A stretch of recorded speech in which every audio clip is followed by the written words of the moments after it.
I stopped treating men like hairy women. The next step that I took to become my better feminine self. Many female are, let's say, treating men like women. Men don't like this. They want to be treated as a man and not as a woman. And it took me a while to figure that out, to be honest. Let's say 25 years to be exact. So I had to unlearn 25 years of toxic relationship behavior until I really got to the point. How I did this is I just learned how to talk to men. So like speaking their language. It's a little bit like when you talk or when you're trying to talk to a Chinese person in Dutch, for example. Yeah, so you have to imagine that. And yeah, so I basically learned their language and how I can communicate to make myself understand. So this is the first one, so learn their language. And the second one is, because it works way different than it works with female. Men are not holding or not held accountable in the same way like women did. Because when you say to a woman, don't do this, because you know it's not going to work, blah blah blah, men are not responding to that. And this is because of our very Stone Age ancestors. So we female were the ones who had to kind of live in those tribes to nourish and also to live with each other, to nurture their tribe and so on. So this was so back in the days, in the Stone Age, this was our, let's say, purpose. And so in our modern world, it's reflected. Women are held accountable against the perfect person. And we held each other accountable each and every day, you know. So it's sometimes when a woman says to her daughter, for example, don't do that or don't say that, because it's not, let's say, according to manners or according to society, the daughter will probably not do that again.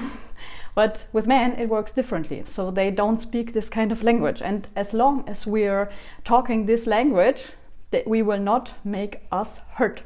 Yeah, and we always think it's that the man doesn't behave that way because we are not the perfect person. Because when they don't do what we request them to do, we, let's say, pull it against ourselves internally. So, and we think we are not perfect enough, but that's not the case.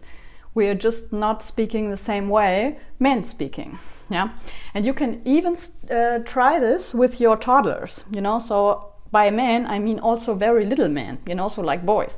You can also start this or start trying this with 5-year-olds. So my nephew, for example, he responds to this way of talking very well. So this is one of my biggest accomplishments this year, to understand that men just communicating in a different way. And it has nothing to do with me or me not being perfect enough. When they don't do what I request them to do, because men don't like to be told what to do, and they also don't like nagging. Yeah, and this is the way of communication how female communicate with each other, but this does not work for men. So that's the first one. And the second one is the stages of development are different development steps that men undertake while building their life, you know. There are certain men who definitely don't want to be in those stages. Yeah, so I know a lot of men who don't want to do that, but that's a different story. There are different stages of development, and each man has a different way of kind of approaching it. Yeah, because this was based on how they grew up, how they were raised, in what kind of culture environment they grew up. So this is really like shaped by their values and also their behaviors accordingly. Each and every man is in a different stage. So I think it would make more sense for a woman when they date a man to figure out what kind of stage the man is in, than if he can, let's say, provide for her, something like that. Because his responses to the stages will always be much more present. So I find this concept very interesting because I also don't have any clue about it because I'm a woman. I discovered this also kind of by accident, to be honest. I'm very happy since I know about this because I don't have to take everything so personally anymore. Yeah. I was under the impression for a long time that I don't take things personally, but since I know about the stages of development of a man, I knew that I took a lot of stuff personally before. So I'm very, very happy and thankful for this knowledge because it makes life so much easier. Yeah, and this is not only for the romantic partners. You can also make sense of how men behave when you know about the stages of development. Meantime, I can see from outside and how a man speaks about his family, for example, or his wife, his girlfriend, what stage of development the man is in. Yeah. For me, this is very interesting research, to be honest. And I also learned a lot about myself during this time, yeah, while I figured that out. Just to wrap this up, first one, learn to speak the language of a man. And the second one is get familiar and wrap your head around how the stages of development work for a man. So these two things you will understand each and every man. This is very, very helpful. And you're also more like an advocate for them and not like an adversary, you know?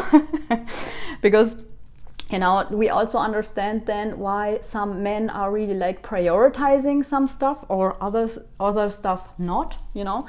And this kind of knowledge really makes you more calm and you're more at peace with yourself because you're not talking to a hairy woman. And this makes life so much easier, and I'm so thankful that I figured out all of this knowledge and that I really put in the work. I mean, it was not easy, I can tell, yeah? So when all of your core beliefs are shattered by the facts and also by a lot of aha moments, you know, so this is really not easy, I can tell. Yeah, so for me this was really a painful journey. It was an interesting one, but also very painful because I had to unlearn everything I learned. So if you want to hear more about the stages of development and also the language of heroes, it's called, just comment down below and I will create some content on that. Have a wonderful day.